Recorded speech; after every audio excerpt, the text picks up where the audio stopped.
क्या एक औरत के मांग में बार बार सिंदूर भरना मजाक है? मेरा सवाल ही यही था उनसे। ज्योति सिंह जी फायर हुई पावर स्टार पवन सिंह पे। पूरे वीडियो में बने रहे, हम आपके साथ शेयर करेंगे ज्योति सिंह जी का पूरा इंटरव्यू वीडियो। क्या सिंदूर लगा के बार बार छोड़ देना मजाक है? क्या औरत एक मजाक है? ऐसा ज्योति सिंह जी का कहना है इंटरव्यू के दौरान। जैसा कि आप सबको पता है कि अभी ज्योति सिंह जी टीआरपी क्वीन बन चुकी है, यानी कि पावर स्टार पवन सिंह जी को टक्कर दे रही है। जहां आप देख रहे हैं सोशल मीडिया पे ज्योति सिंह जी का बोलबाला है। यूट्यूब इंस्टाग्राम खोलते ही ज्योति सिंह जी का वीडियोस दिखने लगता है। तो आप सोच सकते हैं किस लेवल पे ज्योति सिंह जी पहुंच चुकी है खुद के बलबूते पे।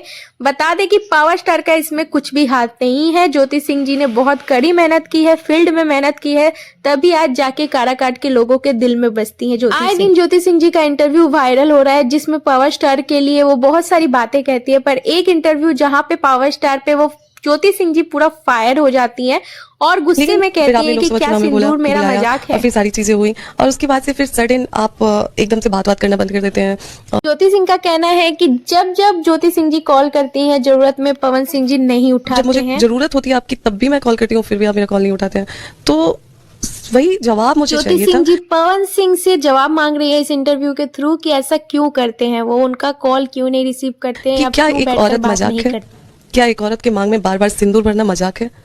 मेरा सवाल ही आपको क्या लगता है कौन सही है कौन गलत? ज्योति सिंह जी सही है या पवन सिंह जी सही है? कमेंट सेक्शन में हमें जरूर बताइएगा और हमारे चैनल को सब्सक्राइब करके जुड़